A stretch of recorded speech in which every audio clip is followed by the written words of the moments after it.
നേരത്തെ ശ്രീ വസീഫ് പറയുന്ന ചില കാര്യങ്ങൾ കേട്ടു. ഇവിടെ കേന്ദ്ര സർക്കാർ എന്തൊക്കെയോ ഇന്ന് 57,000 കോടി രൂപ തരാനുണ്ട് എന്ന് MV ഗോവിന്ദൻ പത്രസമ്മേളനത്തിൽ പറയുന്നത് കേട്ടു. ഞാൻ വസീഫിനെ വെല്ലുവിളിക്കുന്നു, MV ഗോവിന്ദനെ വെല്ലുവിളിക്കുന്നു, സഖാവ് പിണറായി വിജയനെ വെല്ലുവിളിക്കുന്നു. ഈ 57,000 കോടി രൂപ ഏതൊക്കെ വകയിൽ, ഏതൊക്കെ ഹെഡിൽ ഇവിടെ കിട്ടാനുണ്ട് എന്ന് ഈ കേരളത്തിന്റെ സമൂഹത്തിന്റെ മുമ്പിൽ പറയാൻ നിങ്ങളെ ഞങ്ങൾ വെല്ലുവിളിക്കുന്നു. ഒന്ന്, ഇനി നിങ്ങളുടെ 3 MP-മാരുണ്ടല്ലോ ഇന്ത്യൻ പാർലമെന്റിൽ, അല്ലെങ്കിൽ നിങ്ങളുടെ കുറച്ച് രാജ്യസഭയിൽ നേതാക്കന്മാരായിട്ടുള്ള MP-മാരുണ്ടല്ലോ, ഏതെങ്കിലും MP ഇതിനെ സംബന്ധിച്ച് സ്പെസിഫിക് ആയിട്ടൊരു ക്വസ്റ്റ്യൻ ഇന്ത്യൻ പാർലമെന്റിൽ ചോദിക്കാൻ തയ്യാറാണോ? ഇതൊന്നും തയ്യാറില്ലാതെ നിങ്ങൾ ഈ കേരളത്തിൽ വന്ന് നിങ്ങളുടെ കഴിവുകേട്, നിങ്ങൾ GST ഇന്റലിജൻസ് ഡെപ്യൂട്ടി കമ്മീഷണറെ എന്തിനു വേണ്ടി അവിടെ സ്വീകരിച്ചത്? ഈ കള്ള പണി ചെയ്യുന്നതിന്, ഈ കാപട്യവും ഈ അക്രമവും നടത്തുന്ന നവകേരള യാത്ര എന്ന പേരിൽ അക്രമയാത്രയ്ക്ക് പണം പിരിച്ചു കൊടുത്തതിനാണ് അയാൾ ആദരിച്ചത്.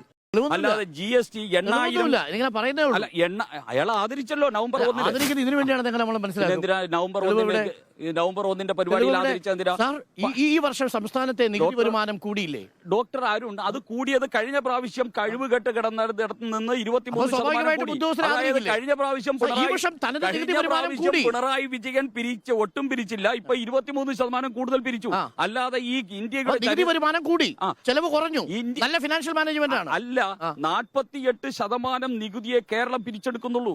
ബാക്കി 52% ഇവിടത്തെ കുത്തകകളുടെ കയ്യിലിരിക്കുന്നു, ബാർ മുതലാളിമാരുടെ കയ്യിലിരിക്കുന്നു, കോറി മുതലാളിമാരുടെ കയ്യിലിരിക്കുന്നു, അബ്കാരികളുടെ കയ്യിലിരിക്കുന്നു, ഈ മാർക്സിസ്റ്റ് പാർട്ടിക്ക് പിരിവ് കൊടുക്കുന്നവരുടെ കയ്യിലിരിക്കുന്നു. ഈ പണമൊന്നും വാങ്ങാതെ 8,000 കോടി രൂപ കേരളത്തിൽ പിരിച്ചെടുക്കാനുണ്ട്. ഈ GST എങ്ങനെയാ അബ്കാരി മുതലാളിമാരുടെ GST കേരളം പിടിച്ചെടുക്കാതിരിക്കുന്നത്? ഞാൻ നികുതി ഉൾപ്പെടെ നമ്മുടെ സംസ്ഥാനത്തിന്റെ അതിർത്തി കടന്നൊരു ഉൽപ്പന്നം നികുതി ഞാൻ നികുതി ഉൾപ്പെടെയുള്ള കാര്യങ്ങളെ സംബന്ധിച്ചാണ് പറയുന്നത്. ഇനി മറ്റൊന്ന്, ഈ GST നടപ്പാക്കിയിട്ട് 5 വർഷം കഴിഞ്ഞു. 2023 കേരളത്തിലെ GST വകുപ്പ് പുനഃസംഘടിപ്പിക്കപ്പെട്ടതെന്ന് താങ്കൾ മനസ്സിലാക്കണം. 5 വർഷം GST വകുപ്പ് പോലും പുനഃസംഘടിപ്പിക്കാതെ, കേരളത്തിന് അർഹതപ്പെട്ട നികുതി പിരിച്ചെടുക്കാതെ, ഈ കേരളത്തിലെ കുത്തകകളെയും മുതലാളികളെയും ബൂർഷുകളെയും ദാസന്മാരായിട്ട് മാറിയ പിണറായി വിജയനും മാർക്സിസ്റ്റ് പാർട്ടിയും അവരെ സംരക്ഷിക്കുന്ന സമീപനം ഉള്ളത് കൊണ്ടാണ് 8,000 കോടി രൂപ കേരളത്തിന് ഇന്നും പിരിച്ചെടുക്കപ്പെടാത്തത്. GSTയുടെ ഏകീകൃത സോഫ്റ്റ്വെയർ വന്നത് ഏത് വർഷമാണ്? 2017 വന്നില്ലേ? വന്നില്ല. എന്തുകൊണ്ട് വന്നില്ല?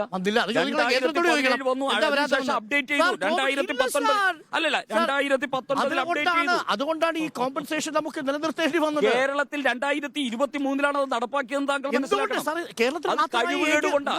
കേരളത്തിന് മാത്രമായി ഏകീകൃത സോഫ്റ്റ്വെയർ നടപ്പിലാക്കാതിരിക്കാൻ പറ്റുന്നത് എങ്ങനെയാ? ഈ കേരളം അതൊരു ഏകീകൃത സോഫ്റ്റ്വെയർ ആണ്. സെയിൽസ് ടാക്സ് പോയി, അവിടെ വാറ്റ് വരുന്നു, വാറ്റ് പോയി, അവിടെ GST വരുന്നു. ഡോക്ടർ അരുൺ, ഇവിടെ GST എന്ന് പറയുന്ന ഘടകം പുനഃസംഘടിപ്പിക്കപ്പെട്ടത് 2023 5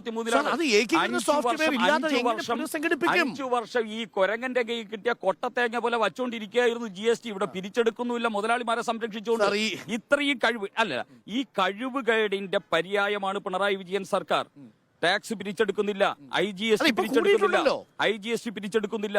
മാത്രമല്ല ഇവിടെ ഇന്ന് വാസിഫ് ഇവിടെ പറയേണ്ടത്, കുറച്ചു മുമ്പ് നിങ്ങളുടെ TV ഇതിൽ കാണിച്ചല്ലോ, തൃശ്ശൂര് സപ്ലൈകോയുടെ ഒരു ഉദ്ഘാടനം നടത്താൻ വേണ്ടി അവരുടെ MLA എല്ലാരും കൂടെ ചെന്നു. അവിടുത്തെ ജനങ്ങൾ തടഞ്ഞു. 13 ഐറ്റം സാധനം ഉണ്ടോ എന്ന് ചോദിച്ചു. സാധനം ഇല്ല. തട്ടിപ്പ്, ക്രിസ്മസ്, നവവത്സര ചന്തയാണ് തുടങ്ങിയത്. അവിടെ സാധനമില്ലാത്തതിന്റെ പേരിൽ ഉദ്ഘാടനം ചെയ്യാതെ തിരിച്ചു പോകുന്ന അവസ്ഥ. പ്രധാനപ്പെട്ട കാര്യമാണ്